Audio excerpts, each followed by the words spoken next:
Chers frères et sœurs du royaume de Luango souverain et insoumis, le royaume de Luango souverain et insoumis, notre royaume qui, malgré de nombreuses embûches sémées sur son parcours, est resté debout pendant plusieurs siècles pour devenir aujourd'hui le dernier bastion de la résistance du peuple Congo dans sa diversité, pour être au final la lumière de toute l'Afrique. Chers frères et sœurs de la Fédération Congo répartis à travers les États de Mpangala, de la Bouenza, de la Lekoumou et du Niadi, chers frères et sœurs Congo répartis à travers les quatre coins du monde, je vous salue tous. Qu'il me soit permis ce jour de revêtir mon manteau de roi juste au-dessus de mon costume de juriste pour m'adresser à vous au sujet de l'ancienne cour royale qui fut chapeautée par Sa Majesté Makosso IV, dont l'âme a effectué le voyage vers d'autres cieux. En effet, je me suis interrogé en tant qu'homme de droit sur la responsabilité des clans Kondi et Nkata dans la misère, la paupérisation et la souffrance de notre peuple. Je viens donc ici, à travers ce bref message, vous donner à écouter mon point de vue, vous dire ce que je pense de cette responsabilité. Mais avant tout, j'aimerais vous rappeler le principe central autour duquel s'articule tout le droit de la responsabilité. Je le cite ce principe, tout fait quelqu'un qui cause à autrui un dommage entraîne l'obligation de réparer. Cela dit, sans vouloir minimiser la responsabilité des uns pour amplifier la responsabilité des autres, je dirais que les dommages causés à notre royaume durant la période de sa mise sous tutelle, c'est-à-dire entre le 12 mars 1883 et le 7 juin 2020, sont imputables à la France en tant que commettant et à ses valets locaux noirs de peau, bien connus de tous, le groupe Mboshi, les Ngala en tant que préposés. C'est donc à eux de payer, de réparer les dommages causés sur les terres de la Fédération Congo en général et sur les terres du royaume de Luango en particulier.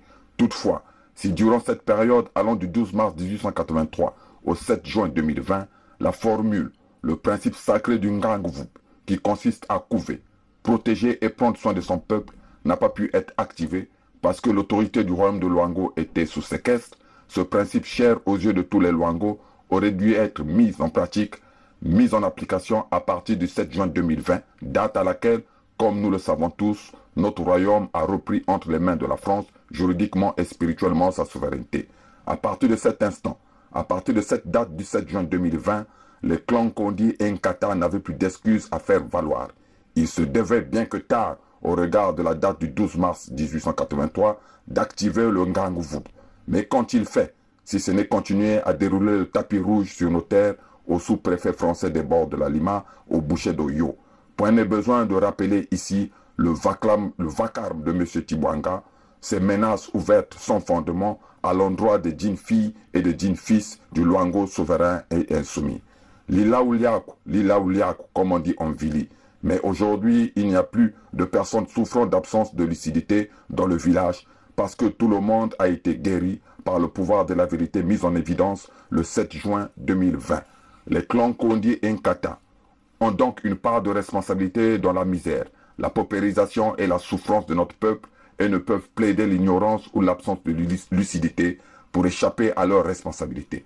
Toutefois, aujourd'hui, si ces clans veulent renouer avec le royaume, bénéficier d'une sorte de statut de repenti et se reconnecter avec nos dignes ancêtres, ils ont tout intérêt à mettre en application sans délai le décret royal numéro 4 portant cessation des activités du Parti congolais du travail et interdiction de séjour de M. Sassou Deni et sa bande de malfaiteurs sur les terres du Luango souverain et insoumis.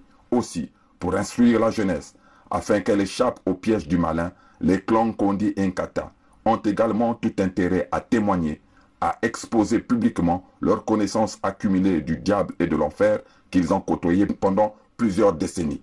Si ces deux clans résistent et refusent la proposition qui leur est offerte de déménager de l'enfer pour aménager au paradis, alors il ne leur reste plus que le choix de rejoindre les terres du Congo-Brazzaville, situées à la frontière terrestre et spirituelle nord de la Fédération Congo, c'est-à-dire après la Léfini, où ils pourront survivre enchaînés dans le mal et par le mal avec le chef des bandits nommé par Paris, M. Sassou Deni.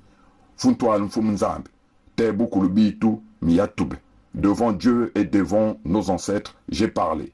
Vive le royaume de Luango souverain et insoumis. Vive le royaume de Luango souverain et insoumis. au sein de la Fédération Congo souveraine et insoumise. Vive la Fédération Congo souveraine et insoumise au sein des nations libres et souveraines.